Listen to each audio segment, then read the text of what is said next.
Olá, minhas queridas, meus queridos, que bom estar com vocês mais uma vez, falando de amor, falando de vida, de prosperidade, né? De tudo aquilo que faz sentido para você, para mim. A verdade é sempre um ponto de vista, não somos donos de verdades absolutas. Deus me livre de verdades absolutas, eu sou sempre beneficiado pela dúvida e por isso eu trago pessoas incríveis aqui para bater um papo conosco. Hoje eu trago um médium e ele é palestrante, já está atuando há mais de 19 anos dentro da espiritualidade. Ele é criador e administrador do Portal da Paz, que é um canal do YouTube, onde ele faz um atendimento, gente, individualizado, né? Onde existe uma preocupação com aquelas pessoas que o procuram, né? Enfim, ele abre uma porta. Por isso, né? Portal da Paz. Eu acho que tem tudo a ver, né? Bom, gente, eu recebo aqui com muito carinho Jordelei dos Santos. Que prazer ter você aqui, querido. Prazer todo Viu? meu. É com muito amor, com muito carinho que eu te recebo. Você é espiritualista. Sou cristão espiritualista. Sim, Eu acho que essa é a melhor definição. é perfeito. Eu, como disse há pouco, você em particular, no nosso bate-papo aqui, né, atrás das câmeras, e nós dizíamos o seguinte: Ah, o kardecismo ele é criado dentro de um contexto, dentro de uma época onde o espiritismo, chamado na época, era um joguinho de salão, uma brincadeira. As pessoas não tinham o que fazer, se juntar no final de semana fazer sessão espírita, né? Então faziam brincadeira do copo, fazia tabuíste, fazia qualquer coisa para se divertir. Era uma grande diversão.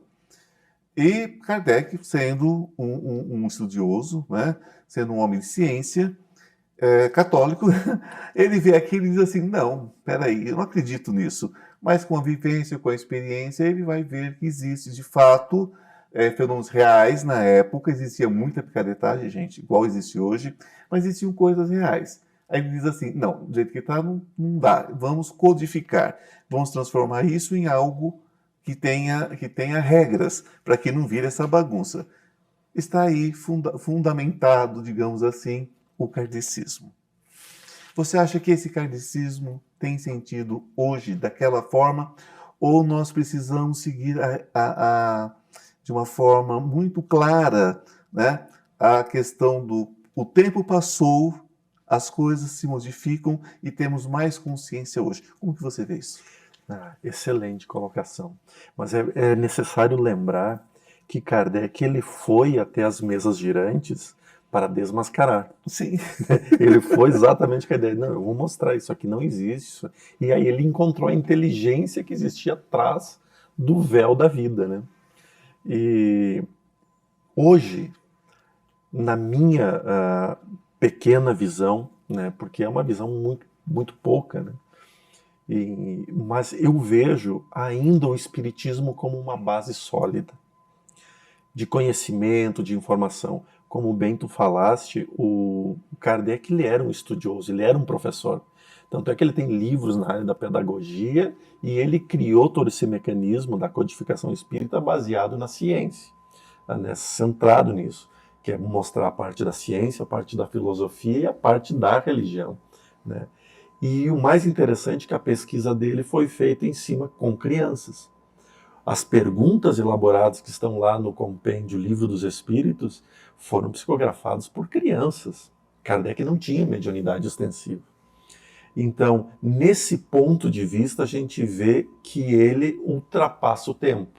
As informações ali ultrapassam o tempo.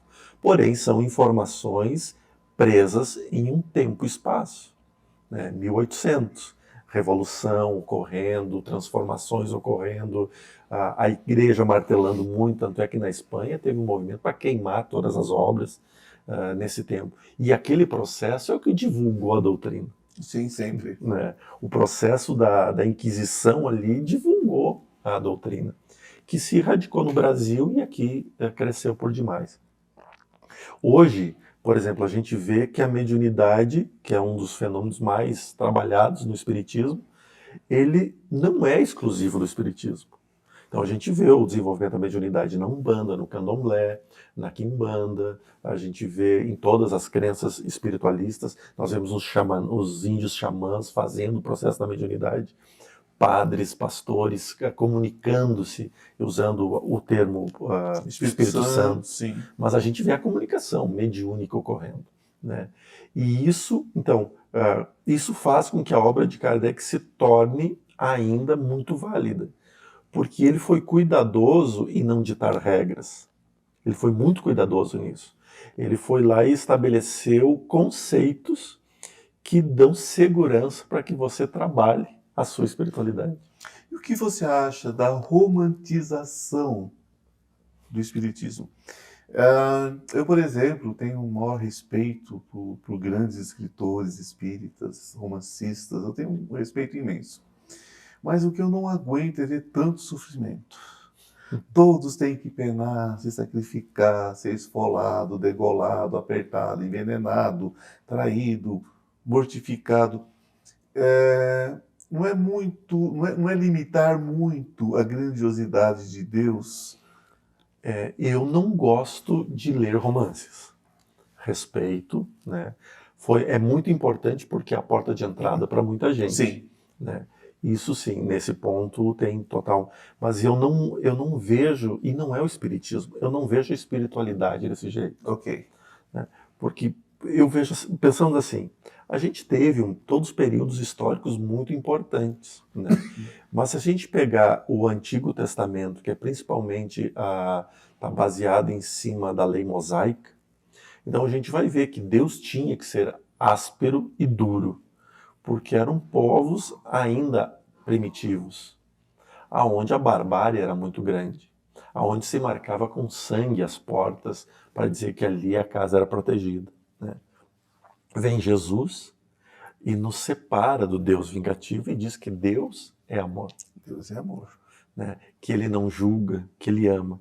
Só que, veja, nesse processo, nós vivemos mais ou menos uns 300 anos de muito conflito, até que o cristianismo tornou-se uma religião. E essa religião foi somada ao cristianismo porque eles estavam perdendo seguidores, adeptos. E então cria-se um movimento muito importante de sumir Jesus da história. Então, e me perdoem, porque minha origem também é católico, né? Eu fui frei franciscano, né? Tem toda uma história. E aí mas é a Igreja Católica Apostólica Romana. Então, ou seja, Igreja, congregação apostólica de Pedro, né? Onde passa-se Pedro, e romana, de quem manda. A partir dali, começou um grande agrupamento dos inúmeros deuses que tinha. Porque era uma religião politeísta anteriormente, e Jesus vem, o cristianismo, e monoteísta, como Akhenaton havia tentado também no Antigo Egito. E nesse processo, só a partir de Kardec, 1840 e pouco, que começa a ressurgir de novo a mensagem de Jesus. Mas você concorda que dentro da doutrina, e eu creio nisso piamente, nós já somos desterrados, né? Na verdade, essa peneira que está acontecendo de novo, porque esse plano tem que mudar, Sim. Não pode mais ser um plano de sofrimento, de dor, de doença, de nada disso, de escuridão. Então, nós já somos desterrados de outros planetas, nós, na verdade, somos ETs, as pessoas estão esperando os ETs, nós já chegamos aqui tem muito tempo. Nós somos ETs, nós somos extraterrestres, nós estamos aqui vindos de outros planos, de outros lugares, que os espíritas chamam de capela, um sistema de capela, não é isso? Uhum. Agora, dentro dessa visão, onde eu tenho alguns atritos nesse sentido, porque a reencarnação, para mim, querido, ela é biológica, ela é uma questão biológica. Assim como você respira, você reencarna. Exatamente. Porque um espírito não pode viver fora de um corpo. Eu não creio particularmente em crescimento da reticidade, eu não creio em aprendizado no plano espiritual, a não ser que você seja encarnado e seja deslocado para esse aprendizado. Porque se você aprendesse no plano espiritual, reencarnar seria uma bobagem. Uhum. A gente iria para um plano e ali a gente cresceria. Para que reencarnar se a gente pudesse aprender lá? Né? Você não vê muita rigidez em algumas denominações. Existe uma chamada, acho que Crianças de Cristo ou Jovens de Cristo, que é uma denominação kardecista.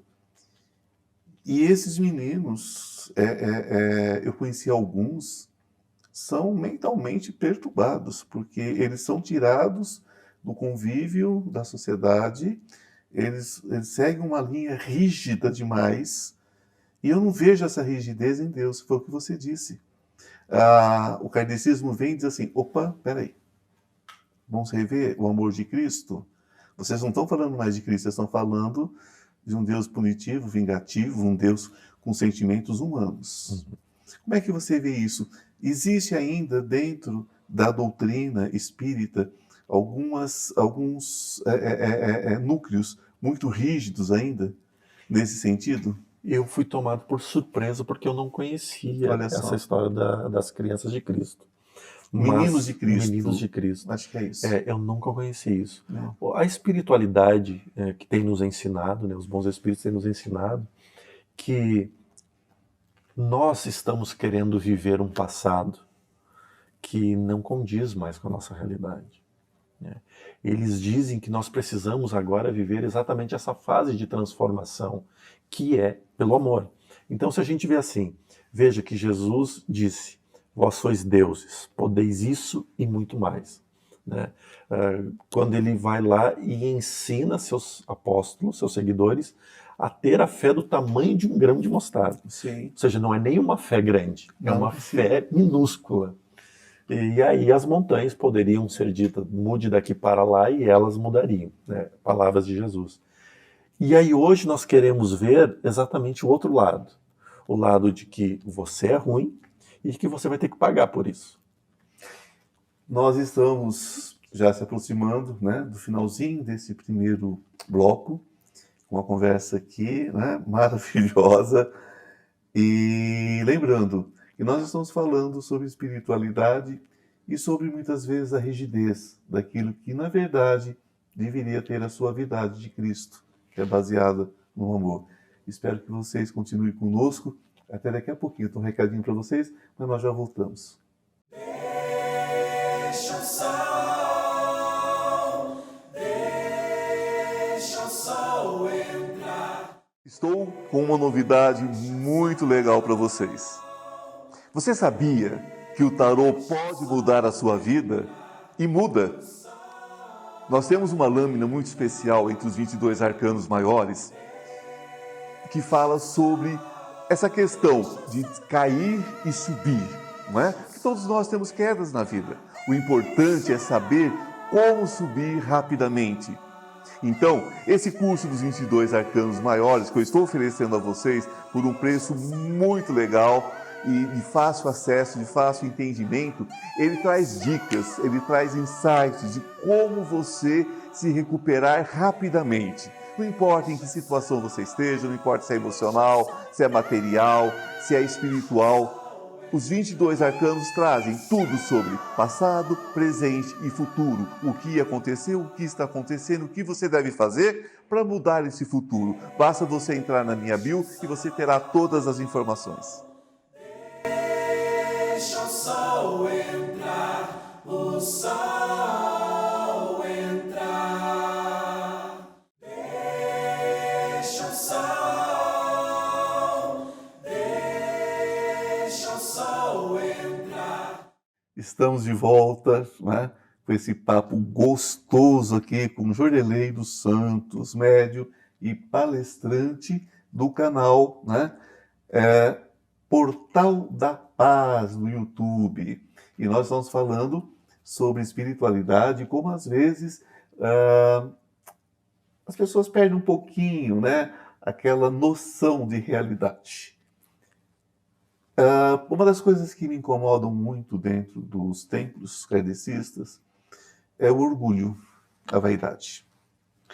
Uma vez eu fiz uma preleção, eu era um garoto, tinha acabado de sair dos franciscanos, e eu frequentava, não vou dizer o nome, evidentemente, e eu fiz uma preleção, fiz uma oração, uma coisa, não me lembro bem o que era, e chegou uma senhora muito empoada e disse assim para mim: como você se atreve? Como você se atreve a ser tão orgulhoso ao falar? Eu tenho muitos anos na sua frente e eu não faço uma prece tão bonita quanto você porque eu não sou orgulhosa. Eu disse, me perdoe se eu ofendi. E a partir de hoje eu vou me colocar no meu lugar, eu vou vir aqui limpar banheiro. Então até hoje, de vez em quando, eu vou ao centro para lavar banheiro, servir café, porque eu vi que se tratava de orgulho, né? Dificilmente uma pessoa mais humilde é chamada para expor, para falar, para orar. Geralmente são as pessoas mais educadas, as pessoas com uma educação mais elaborada é que fazem as orações. Isso te incomoda um pouco? Demais. Eu falo que conversar com Deus é abrir o coração. Às vezes a gente está ali na rua, passando, e aí uma pessoa pede alguma coisa. E eu tenho, na rua onde eu moro ali, tem um senhor que ele sempre me olha assim, ele não tem os dentes, então tem um sorriso, mas é um sorriso bonito. E ele diz, meu filho, tem alguma coisa para dar? E aí eu sempre vou e trago a ele, e então ele já me abençoa sempre. Aquele ato dele abençoar É uma paga maravilhosa. é uma das preces mais lindas. É uma paga maravilhosa, é uma prece de amor aquilo.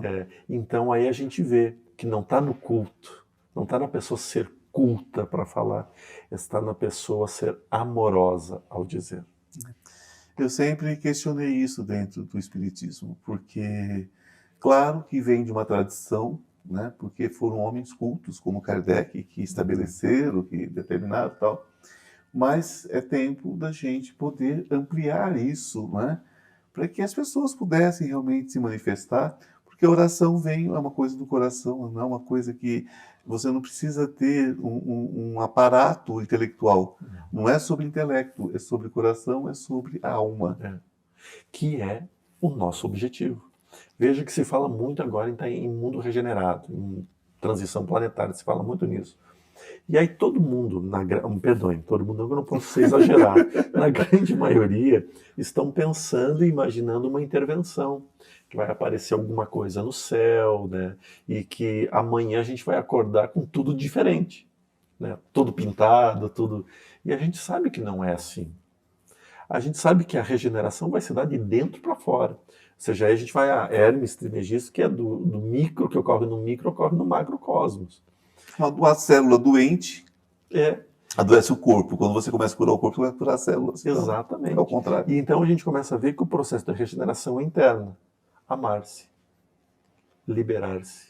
E aí a gente vê também a lei de ação e reação, ou lei de atração, porque é a mesma coisa. Se eu faço, eu emito. Se eu emito, eu recebo. Então, aonde que há maldade nisso? A maldade está, se eu fizer uma ação má. Então, ela vai propagar e ela vai me alcançar. E isso não tem nada a ver com Deus mais. Tem a ver com a minha cocriação. É a compreensão e cada um dá o que tem e recebe o que acredita merecer também. Porque se a gente crê que Deus é amor, se a gente crê na perfeição de Deus, se a gente compreende que Deus é espírito, que Deus é energia, Deus não é uma pessoa, Deus não é uma encarnação, Deus não é sobre isso, né? Porque os espíritos de luz que a gente tem contato, como eu tenho o Ariel, que é um querido, né? É meu mentor em todo sentido. Está aqui, né? Sim. E quando a gente vê que nem eles têm acesso àqueles que estão mais próximos, não é de Deus não, é aqueles que estão mais próximos, eles não têm acesso, né? Então são muitas camadas. Quando a gente tem essa compreensão, a gente diminui um pouquinho, né? Essa pretensão nossa. E essa pretensão de se dizer salvo ou condenado ou tudo mais, é como se fosse um grande negócio, né? Uma grande empresa. O que virou isso? Virou muita confusão, né? Veja, né, como o Ariel conversa contigo, como o Oikenaz e Lázaro conversam comigo. O Oikenaz me diz assim: meu filho, você encontrará todas as respostas na simplicidade. É isso que ele me fala há 19 anos quase. E aí eu sempre fico pensando que simplicidade é essa que ele tanto fala, né? E aí a gente começa a ver que exatamente essa empresa que está se formando, essa empresa espiritualista que está se formando, ela está por informações que não existem. Porque elas são rebuscadas demais, Enfeitadas demais. enfeitadas demais. Eu não queria falar isso, mas... Enfeitadas demais. Porque a base é simples, amar. Não existe nada fora do amor. Está tudo a simplicidade do amor. E quanto mais no amor a gente caminha, mais a gente apanha.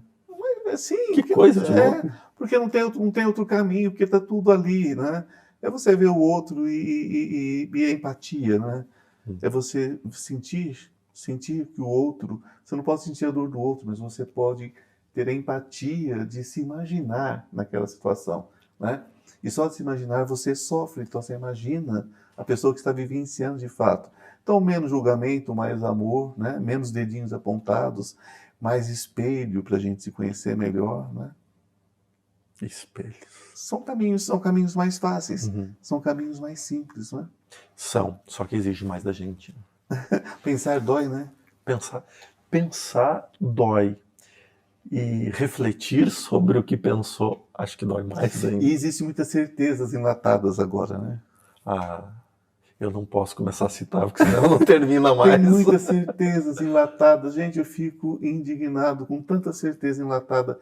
Eu sempre digo, gente, eu tenho dúvida, 1 milhão de dúvidas. A não ser que Deus é amor e que o caminho para ele é o amor. Para mim, isso são as minhas certezas absolutas hoje, né? Agora o resto, gente, eu prefiro ter dúvidas. Sim. Oikenaz, esse nobre irmão que nos assiste, né? Ele diz que não são as respostas que movem o mundo, são as perguntas. Sim. Então, enquanto a gente tiver dúvida perguntando, a gente está crescendo. Está crescendo, está aprendendo.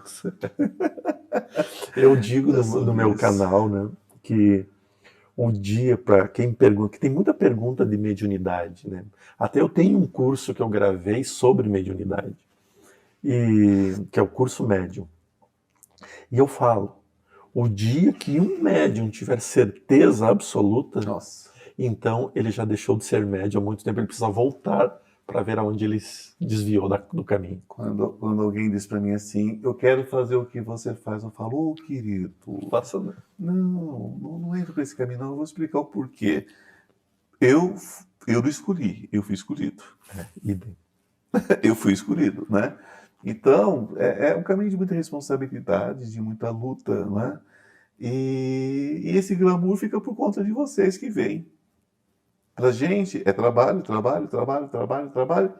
e responsabilidade, que eu acho que é o pior, né? É muita responsabilidade, mas existe uma glamourização da espiritualidade. Hoje todo mundo tem, aliás são coisas cíclicas, né? Acontecendo nos anos 70, nos anos 90, acontecendo agora.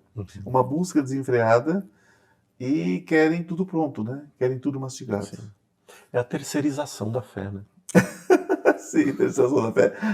Achei excelente. Terceirização. Porque por que eu posso fazer se tu pode fazer por mim? Você pode fazer por mim. E é sempre sobre isso que eu falo. Olha, eu uso um termo, eu não sei se vai dar tempo, nós vamos adentrar e vamos ver até onde nós vamos. Mas eu sempre uso com vocês conhecem, né, essa minha trajetória sobre os contratos de dor e sofrimento. Porque eu não consigo crer que Deus, que nos criou e nos deu livre-arbítrio, possa nos castigar pelo fato de nós errarmos no caminho do aprendizado. Não se aprende sem errar.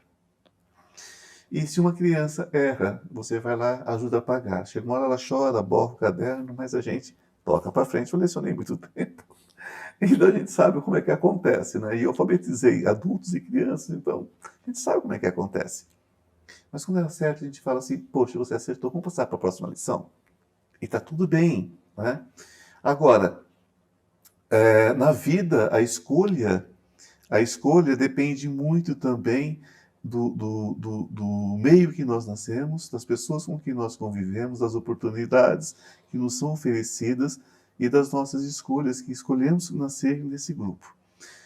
Como é que você vê essa questão da eternidade de sofrimento e dor, pagando, pagando, pagando, pagando?